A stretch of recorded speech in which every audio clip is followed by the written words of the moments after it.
My next guest is Ben Miller. Ben is the Chief Strategy Officer of Wellbeing Trust, an American foundation dedicated to advancing mental, social, and spiritual health. He's also the author of several publications on integrating care models, increasing training and education of mental health providers in medical care settings. Ben.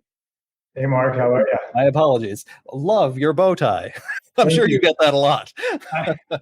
Especially on a Thursday afternoon. It's good to see you. And I have to say, my friend, you are a machine. I've been watching you all day. This is it's inspiring. Thank you for what you're doing. Well, you're the one with the harrowing tale if you've had to watch me all day. But anyway, thank you for those very kind words. I want to get into a little bit on the policy discussion with you, because I think this is such an important part of the mental health conversation. Like I was just saying with Kevin, you can reach out for help, and we need to encourage people to do that. But if they're reaching out to a system that is broken or a service system that isn't meeting their needs, then they might end up actually being traumatized by the system itself. That's a bit of preface. I'm going to go there in a second, but first tell me what you do with the Wellbeing Trust and what your job is there. Absolutely. So I'm a clinical psychologist by training, an academic by background, came to Wellbeing Trust to really help oversee our investments, specifically around our strategy. So for those of you not familiar with Wellbeing Trust, we are a national foundation, as Mark said, but we invest in solutions that are a little bit different. So we think about mental health and well-being, and we try and provide new ways to invest in strategies that haven't necessarily been invested in to date. So I get to oversee all that, make sure that it aligns with our mission, vision, values, and goals, and get to talk to great people like you. Well, I'm so grateful that you do this work, and particularly in the investment front as well. We've seen whether it's a dramatic increase in venture capital in the mental health space, apps that have come up, startups that have been coming up now, and all to meet a need, I think, that our governments largely, I don't think this is controversial to say, but our governments are largely failing to meet. Is this an example of corporate America, corporate Canada rushing to fill a gap that is so plainly visible to everybody? Well, it's a brilliant question. And I think at the heart of it requires us to really go back and ask ourselves, has what we built ever worked? And truly, at the foundation of mental health, I think because of our history, because of some of the unbelievably traumatizing things we've done to folks, locking them away in hospitals, giving them medications they didn't necessarily need, we've never really had the right foundation to be successful for mental health. So we can point fingers all the way around, and there's a lot of fingers that need to be pointed for sure. The blame can be passed around from generation to generation. But here you and I are in 2021 with an opportunity to really rethink the structure of how mental health is delivered, financed, and then codified through policy in our countries. And I think that's a pretty cool place to be considering, right? COVID-19 has made mental health a topic du jour. We can't literally make it through our day without talking about mental health. And so will we do something transformational in response to what I think we've seen our communities express their needs to be, specifically around mental health? That's a role for government, but that's also a role for each of us. Like, what will we do when we go home tonight? Like Kevin was just saying, turn to the person next to you, ask them how they're doing, do something about it, but also take on the role of policy, which is all our responsibilities, just as much as it is checking on our friends and our colleagues. So then how do we take on that role of policy? How do we influence policymakers to actually make meaningful change, to provide better social supports and mental health supports for people who need it? Yeah, so the most powerful, potent combination for change in policy is the story with data. Have the story alongside data. Many of us have the stories, not all of us have the data. We have to know what we're working towards. So my mentor always taught me that policy is movement in a direction for a reason. And the direction that I think we've been going with our countries is not the right direction, which means we need new policy to move in a different direction. That requires us to give the direction to the policymakers so they know where to go. So I think it really begins with an understanding of the issues, but also having a vision of what excellence could be. You know, Wellbeing Trust has put out a lot of materials, and I won't bore your audience with that tonight. But one of the things that we found is that because there was never a North Star, people were just kind of guessing as to what we should be doing. So we believed that we should collectively come together and pursue that big vision for what mental health should be. And ultimately, all of us come together and say, let's go there. Let's go there together. We had fashion designer Kevin Cole on the show a little bit earlier, and I understand your Wellbeing Trust participates in his mental health coalition as well. Yep, that's right. He's a great advocate, has done amazing things in his career to advance social causes, and I'm so happy that he's paying attention to mental health right now.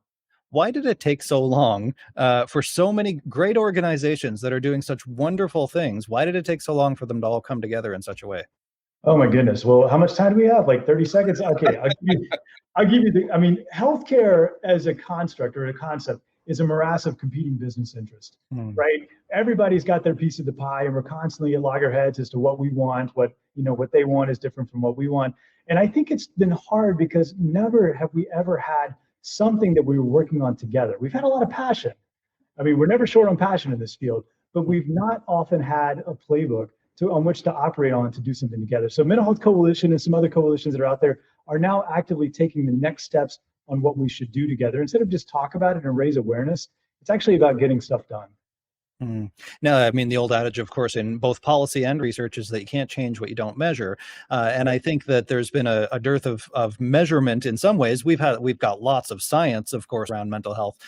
But in terms of actually implementing policy changes or best practices that work for people and rolling those out in a massive way, it's been very difficult to actually make the case. So how then do you tell that story with data that's kind of all over the place? Yeah. So I think it begins with the foundation of fragmentation. Everybody understands how hard it is to get access to care, how they have to work their way through the system. Using data or finding the right data to help really make that case is not hard to do, right? Fragmentation pretty much personifies what mental health has been about for decades. So once we figure out that fragmentation is the problem, which is a bumper sticker, integration is the solution. So then it becomes like, what are the stories of when you received care from an integrated team? When was the story that you were actually able to go out there and to not have to work so hard to jump through hoops of fire just to be able to get what was best for you in your mental health care? Like, to me, those stories, there's data out there. There's a lot of papers that are published. I mean, I've written them myself, of wonderful models that have never been supported through policy or financing. Just combine those two, take it to your key policymaker and say, hey, listen, I've got an idea of ways that we can change mental health in our community. You know, it's so funny to hear you speaking about it this way, because I remember when I first started doing my so-called normal podcast, Yeah. my original idea for it was that I wanted to tell stories of hope and recovery primarily because I felt like it's absolutely necessary to tell the stories of struggle. I tell my story of my own struggle all the time.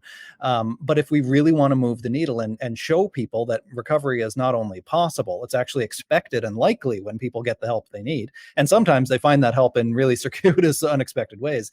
But I was met with a number of people, particularly at one large network in the United States, that didn't really want to tell hopeful stories of recovery. They wanted to focus, I think, on the trauma of it, on the sensationalism of it, maybe. So how then do we shift the narrative away from that, almost away from the graphicness or the salaciousness of it, into something more hopeful and more productive? Oh, Mark, that's such a wonderful question. And let's spend an hour on your podcast talking about this one day, because I think that truly what it comes down to is to recognizing that the United States and Canada, for all intents and purposes as well, we've conflated mental illness and mental health. We've got confused on the differences between what it looks like to have just natural emotion, the feeling of sadness, not necessarily clinical depression, but we've gotten confused. And I think that's led to a place where we don't know how to talk about it.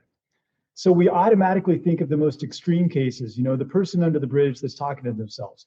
We see that and we think that's what they're talking about when they were on that show discussing mental health. And so I think that the community has not always aligned on how best to frame mental health versus mental illness. And I think that's the next generation. And part of the work that we're going to have to do together is to normalize mental health and to figure out better ways to provide treatment and solutions for mental illness, ideally preventing a lot of it along the way. Yeah, I still hear people all the time saying, I think that person has mental health, or I think I might have mental health. I always say to them, I guarantee you have mental health. You may or may not have a mental illness, but the two things aren't interchangeable. Exactly. So that's an important point. Thank you so much, Ben. I have to get on to our next guest, but it's been a real pleasure speaking with you. Ben Miller is the Chief Strategy Officer for Wellbeing Trust, an American foundation dedicated to advancing mental, social, and spiritual health. Thanks, Mark. Be well.